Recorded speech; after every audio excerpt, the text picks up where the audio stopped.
It's J5Lover, your #1 Jackson 5 and Michael Jackson fan, and today I want to talk to you guys about the Jackson 5 Quadrophonic Mix album. But before we get started with that, let's talk about this day in Jackson's history. Well, this day in Jackson's history, February 19th, 1977, at the 1977 Grammys, the Jacksons present Natalie Cole with the award for Best Female R&B Vocals. And the winner is Natalie Cole!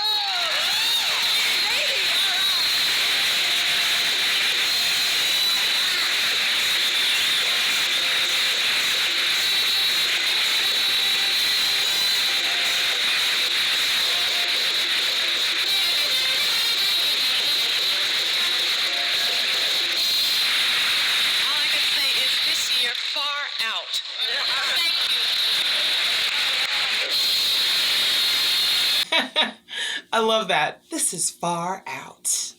So let's get into it. The Jackson 5 Greatest Hits Quadrophonic Mix. First off, I gotta talk about their fashion, of course. I love the cover.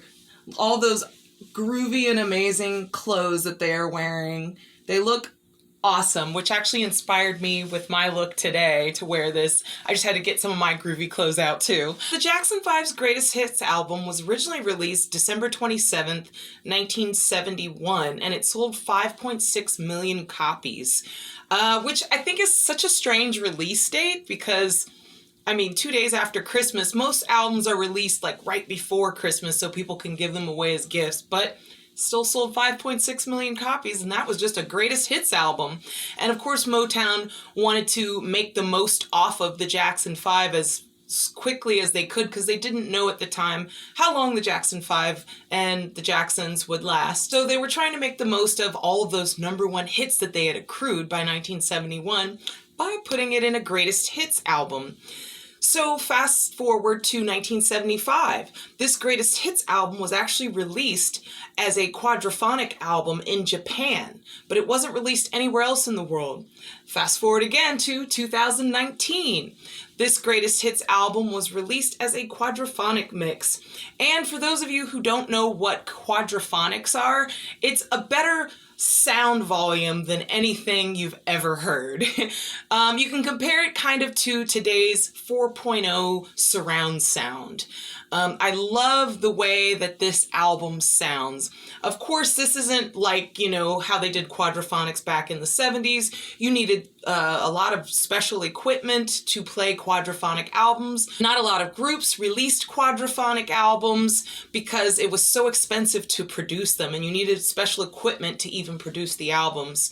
So once again, in 2019, they put together this album in a way that you could play it on any record player, no problem, you know.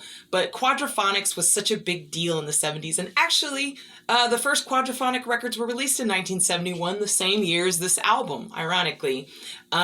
As I listened to this greatest hits album, which I've heard over the years on cassette, CD, album, so many times over and over again, I will say this was definitely my favorite listen and it was the best listen. Let me start off by listing the songs on this album. I Want You Back, ABC, Never Can Say Goodbye, Sugar Daddy, I'll Be There, Maybe Tomorrow, The Love You Save, Who's Loving You, Mama's Pearl, Going Back to Indiana, and I Found That Girl. What's so cool about this album is they have alternate mixes and alternate lyrics for some of these songs and alternate singing verses and versions. You get to hear a lot of interesting harmonies that may not have made the original cuts, alternate versions of the songs, extra instrumentation, substitute instrumentation and lyrics.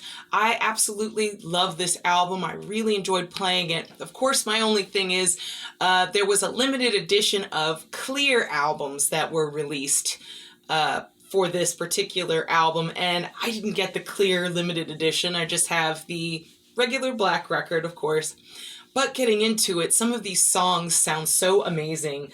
So I'm just gonna mention my favorite parts of the album. Every song wasn't like explosively different than the final releases or the original releases, but I definitely noticed some interesting things on this. For me, my favorite song on here was Never Can Say Goodbye because it had like extra violins and instrumentation, and that is such a classic song, and it's one of my favorite Jackson 5 songs of all time.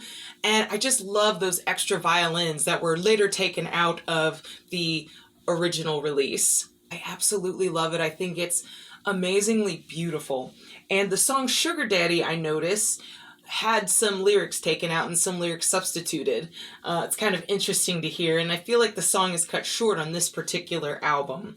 Also, I noticed on I'll Be There, if you guys have ever listened to the CD Michael Jackson's Love Songs, it's an alternate version of I'll Be There, and I noticed that that same version on that CD is on this record.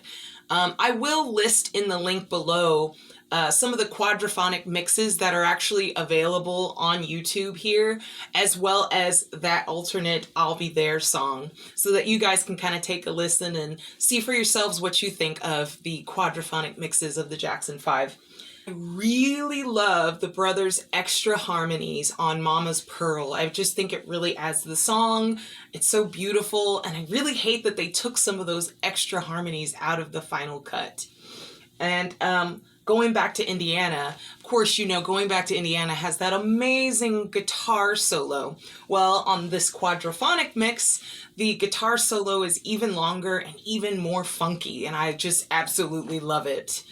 And finally, the album ends with I Found That Girl, which this is a completely different version than the original version that most of us are used to listening to.